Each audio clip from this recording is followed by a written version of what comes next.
Shalom Bapak Ibu Saudara yang Tuhan Yesus kasihi. Salam sejahtera bagi kita sekalian.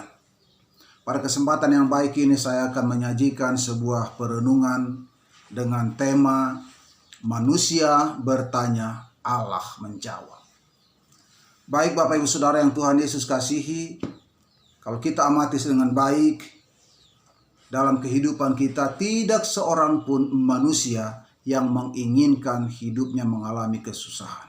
Tidak seorang pun manusia mengharapkan adanya kegagalan, kejatuhan, kehancuran dalam kehidupan setiap orang. Bapak Ibu Saudara kekasih Tuhan, perlu kita pahami dengan baik juga bahwa semakin usia kita bertambah banyak, semakin umur kita bertambah tinggi, maka semakin banyak juga kita bertanya tentang kehidupan kita.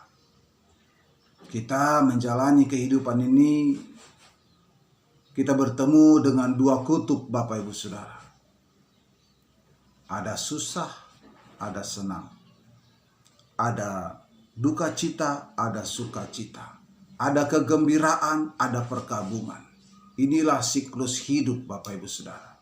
Seperti yang diungkapkan oleh pengkhotbah Bapak Ibu Saudara, Pengkhotbah 3 ayat 4 dikatakan, ada waktu untuk menangis, ada waktu untuk tertawa, ada waktu untuk meratap, ada waktu untuk menari.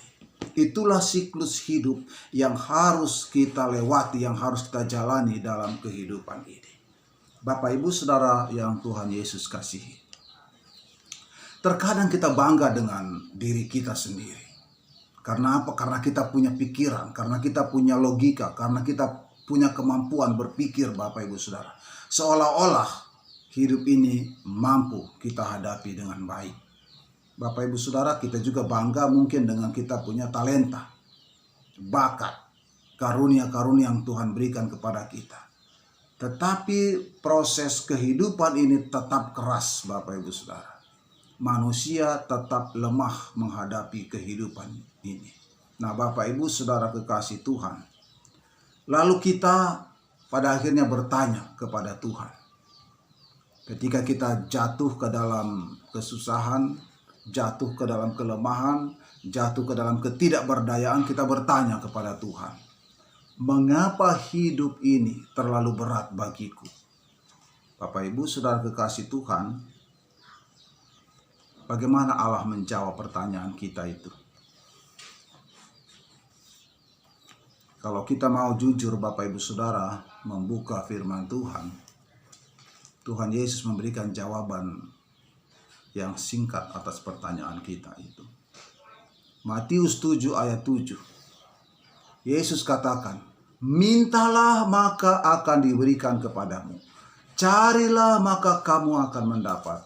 Ketoklah maka pintu akan dibukakan bagimu. Bapak Ibu Saudara, 3 langkah yang Tuhan Yesus berikan kepada kita untuk kita imani dengan baik dan untuk kita lakukan dalam kehidupan kita. Langkah pertama, mintalah. Meminta itu konotasinya berdoa Bapak Ibu Saudara. Berdoa kepada Tuhan. Apa yang akan kita minta kepada Tuhan ini juga merupakan suatu perenungan tersendiri Bapak Ibu Saudara. Kita tidak meminta uang kepada Tuhan. Kita tidak meminta rumah, tidak meminta mobil, tidak meminta harta benda. Emas, perak tidak ada di sorga. Uang tidak ada di sorga. Berlian tidak ada di sorga. Apa yang ada di sorga Bapak Ibu Saudara? Yang ada di sorga adalah harta sorgawi, bukan harta duniawi. Jadi yang Tuhan Yesus katakan kepada kita, mintalah maka kamu akan diberi. Itu berarti kita harus meminta apa yang akan Tuhan berikan kepada kita, yaitu harta di sorga, bukan harta di dunia. Harta di sorga apa saja Bapak Ibu Saudara? Nilai-nilai kerajaan Allah. Yang kita minta adalah kekuatan hati, kesabaran, ketabahan, kesetiaan. Itu yang harus kita minta kepada Tuhan. Tuhan berikanlah saya hikmat. Tuhan berikanlah saya kemampuan untuk bisa mengucap syukur dengan segala persoalan yang saya hadapi. Itu yang harus kita minta kepada Tuhan. Kita meminta kemampuan untuk menjalani kehidupan ini. Sebab itu semua adalah milik Tuhan, Bapak Ibu Saudara. Nah, Bapak Ibu Saudara, kalau kita sungguh-sungguh mau belajar firman Tuhan, kita belajar pada apa yang sudah dialami oleh Tuhan Yesus. Ketika Tuhan Yesus mengalami pergumulan berat, ketika Tuhan Yesus pada besok paginya akan ditangkap, akan dianiaya, akan disalibkan dan dibunuh, maka malamnya Tuhan Yesus naik ke Taman Getsemani. Dia berdoa di sana, meminta kepada Bapa di sorga, "Ya Bapa, jikalau boleh cawan ini berlalu daripadaku." Artinya, kalau secara kedagingan Yesus mau minta supaya penderitaan ini janganlah dia alami. Tetapi iman percaya Yesus, dia katakan, "Bukan kehendakku yang jadi, tetapi kehendak Bapa yang harus jadi."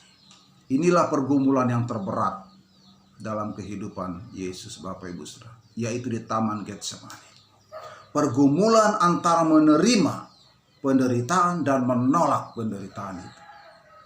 Tetapi pada akhirnya, iman percaya yang kuat, Yesus mau menerima apa yang Tuhan Allah perintahkan kepada Yesus Kristus. Itulah pergumulan yang berat, dan disitulah Yesus menang.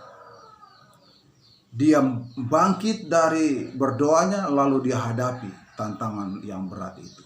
Ketika dia menjalani tantangan yang berat, ketika dia ditangkap, disiksa, dianiaya sampai ke tiang gantungan kayu salib, Yesus tidak memberontak. Yesus tidak melawan. Yesus tidak demo. Yesus tidak mencaci maki atau mengutuk orang yang menganiaya dia. Tetapi dia menerimanya. Mengapa dia menerima? Karena dia yakin bahwa dia punya kekuatan. Karena di dalam diri Yesus sudah ada hikmat Allah, ada kekuatan. Sehingga bagi Yesus, penderitaan yang dihadapinya, dia mudah untuk dijalaninya. Bapak Ibu Saudara kekasih Tuhan, kita belajar pada Yesus Kristus. Mintalah, maka kamu akan diberi. Bapak Ibu Saudara kekasih Tuhan, langkah kedua yang Tuhan Yesus ajarkan kepada kita adalah, carilah, maka kamu akan mendapat. Setelah kita berdoa, setelah kita meminta, lalu kita bergerak, lalu kita mencari, lalu kita bekerja, berusaha, berupaya, berpikir dengan sekuat tenaga, apa yang harus kita perbuat, apa yang harus kita kerjakan.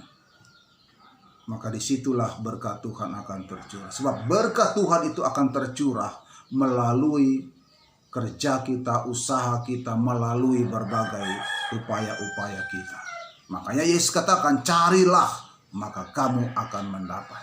Ora et labora, berdoa dan bekerja. Bapak Ibu Saudara kekasih Tuhan, itu langkah kedua. Berarti kita harus mencari. Kita harus bekerja, kita harus berusaha, kita harus berpikir, bergerak bagaimana untuk mendapatkan berkat-berkat Tuhan itu. Langkah ketiga Bapak Ibu Saudara, Yesus katakan, ketoklah maka pintu akan dibukakan bagimu. Ketoklah pintu. Mengetok pintu adalah etika Bapak Ibu Saudara. Mengetok pintu adalah etika, sopan santun, supaya kita bisa masuk ke dalam rumah. Bapak Ibu Saudara, etika seperti apa yang Tuhan Yesus harapkan dari kita sebagai orang percaya? Bapak Ibu Saudara yang Tuhan Yesus kasih, ketika kita selesai bekerja, ketika kita selesai berupaya, berikhtiar, lalu kita kembali kepada Tuhan. Kita bawa hasil kerja kita datang kepada Tuhan dan kita mengucap syukur kepada Tuhan. Itulah etika. Kita berterima kasih kepada Tuhan. Kita mengucap syukur kepadanya. Itulah etika. Sopan santun yang harus kita lakukan dalam hidup kita. Jangan kita setelah kita berhasil dalam hidup ini, dalam kerja keras kita, dalam upaya kita. Lalu kita lupa bersyukur kepada Tuhan. Lalu kita lupa untuk beribadah kepada Tuhan. Kita lupa untuk merenungkan kehidupan ini, bahwa hidup ini berasal dari Tuhan. Bapak Ibu Saudara kekasih Tuhan, sebagai orang percaya kepada Tuhan, dia harus hidup dalam etika sopan santun di hadapan Tuhan. Dia harus datang kepada Tuhan mengucap syukur, tetapi juga perilaku hidup kita juga merupakan etika yang baik. Perilaku yang baik, sikap hidup yang baik, tutur kata yang baik. Ini adalah etika. Tuhan melihat etika hidup kita, Bapak Ibu Saudara. Maka Tuhan akan selalu menyertai kita dengan berkat-berkat-Nya. Kesetiaan Tuhan itu akan tetap terwujud dalam hidup kita apabila kita menunjukkan etika hidup yang baik. Selalu mengucap syukur kepada Tuhan, selalu memuji Tuhan, selalu kita menyembah, memuji, memuliakan nama Tuhan, Bapak Ibu Saudara. Dan Tuhan pasti memberkati Bapak Ibu Saudara. Jadi kesimpulannya Bapak Ibu Saudara, ketika kita bertanya, mengapa hidup ini terlalu berat bagiku? Maka jawaban Tuhan Allah adalah, mintalah, maka kamu akan diberi. Carilah, maka kamu akan mendapat. Ketoklah, maka pintu akan dibukakan bagimu. Saya yakin dan percaya Bapak Ibu Saudara akan diberkati oleh Tuhan. Baik Bapak Ibu Saudara yang Tuhan Yesus kasihi, terima kasih sudah mendengar sajian kami. Akan sangat menolong saya untuk bisa tetap melayani Bapak Ibu Saudara. Tolong di subscribe, ya, subscribe-nya diklik, lonceng, like, dan share kepada teman Bapak Ibu Saudara. Terima kasih, Tuhan Yesus memberkati. Amin.